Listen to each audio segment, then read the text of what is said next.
Assalamualaikum warahmatullahi wabarakatuh. Kita lanjutkan ya pembahasan mengenai golongan 7A tentang ekstraksi dari unsur-unsur golongan 7A atau cara memperolehnya bagaimana. Kita mulai dari fluorin ya. Nah, fluorin ini sangat reaktif ya, sehingga pada saat preparasi dan menghandle unsur ini itu cukup sulit seperti itu. Nah, fluorin ini bisa kita peroleh dari CaF2 dengan menambahkan H2SO4 pekat dan juga campuran HF ya, kemudian didestilasi sehingga diperoleh cairan HF. Kemudian diperoleh ya dari cairan HF tadi bisa kita peroleh KHF2 ya. Nah, sehingga nanti KF2 ini bisa kita elektrolisis sehingga menghasilkan F2 dan juga H2. Baik. Kemudian klorin ya. Klorin ini pertama kali dipreparasi oleh Skill dengan cara mengoksidasi HCl dengan MnO2. Nah, metode ini biasanya digunakan dalam preparasi laboratorium ya. Jadi H2SO4 ditambah NaCl menghasilkan HCl plus NaHSO4, kemudian HCl yang dihasilkan 4HCl dioksidasi dengan MnO2 menghasilkan MnCl2, 2H2O dan juga Cl2 atau klorin ini. Nah, namun untuk produksi dengan skala yang cukup besar ya, skala lebih besar daripada skala laboratorium, nah klorin ini bisa diproduksi komersial dengan dua metode. Metode yang pertama yaitu elektrolisis dengan larutan NaCl dalam pembuatan NaOH ya. Jadi di sini NaCl ditambah dengan H2O dielektrolisis menghasilkan NaOH, Cl2 dan juga H2. Cara yang kedua yaitu elektrolisis lelehan NaCl dalam pembuatan sodium. Jadi NaCl kemudian dielektrolisis menghasilkan padatan atau logam Na dan juga Cl2. Kemudian untuk bromin ini bisa diperoleh dari air laut dan juga danau air asin ya.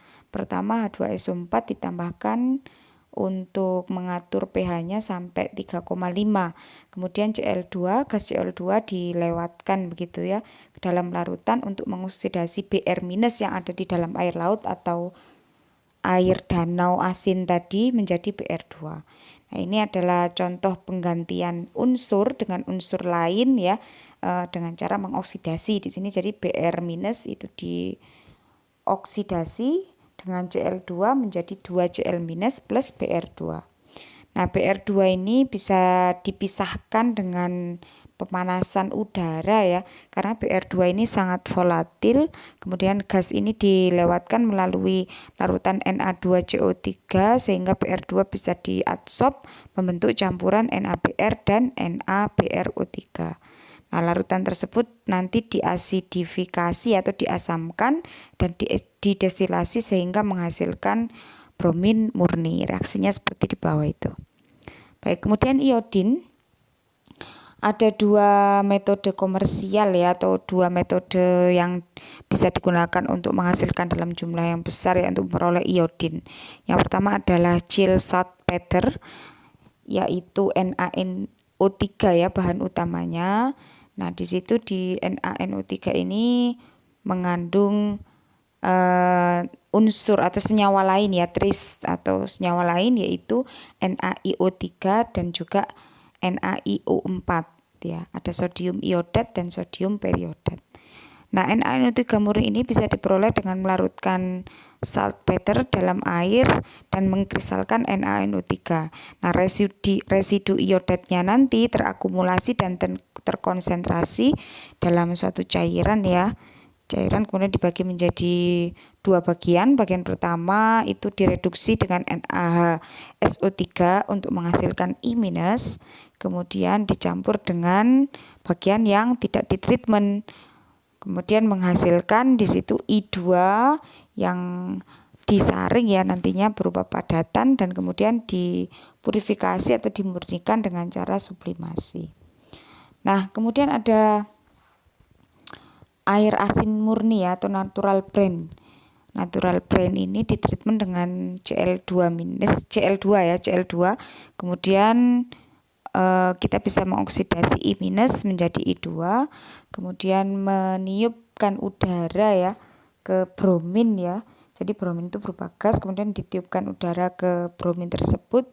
Nah, setelah oksidasi dengan Cl2, larutan ini bisa dilewatkan melalui resin ion exchange begitu. Nah, I2 yang diserap atau diadsorb ini pada kolom triiodida,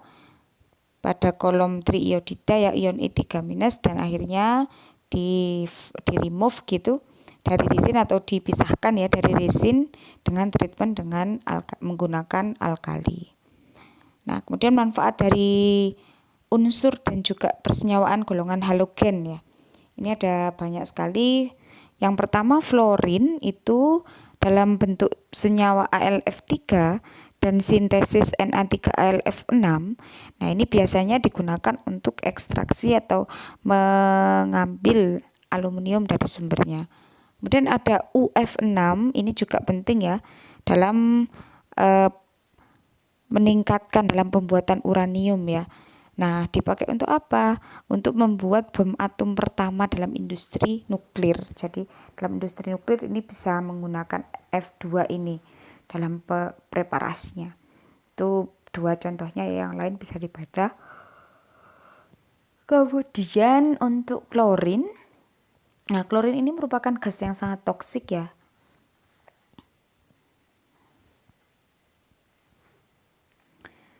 Nah, biasanya si klorin ini pernah digunakan sebagai racun di Perang Dunia I karena sifat toksiknya ini ya. Gasnya itu sangat toksik sehingga untuk bekerja di laboratorium harus benar-benar hati-hati karena dia bisa menimbulkan keracunan.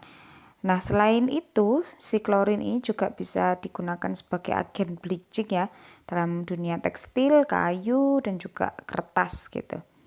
Kemudian untuk bromin, 1,2 dibromoetana, ini senyawanya ya. Senyawanya senyawa haloorganik atau senyawa halogen yang berikatan dengan senyawa organik. Nah, ini ditambahkan ke petrol. Nah, sebagai apa? Sebagai lead scavenger atau penangkap timbal ya di situ. Nah, untuk apa? Untuk meningkatkan bilangan oktan. Jadi bahan bakar berupa petroleum, pertamax atau yang lain jika ditambahkan dengan 1,2 dibromoetan ini, dia akan menghasilkan sedikit logam berat berupa timbal tadi atau mengurangi timbalnya. Nah, selain itu metil bromida ini bisa juga digunakan sebagai nematosid dan sebagai pestisida ya. Agen pestisida yang bisa mencegah insektisida atau serangga dan juga jamur. Untuk iodin, CHI3 ini biasanya digunakan sebagai antiseptik ya. Iodin mesti sudah banyak yang tahu ya kalau digunakan sebagai antiseptik, pengobat pembersih luka dan sebagainya. Kemudian AGI ya. Nah, ini bisa digunakan untuk film fotografik ya. Dalam dunia fotografi tentu saja seperti itu.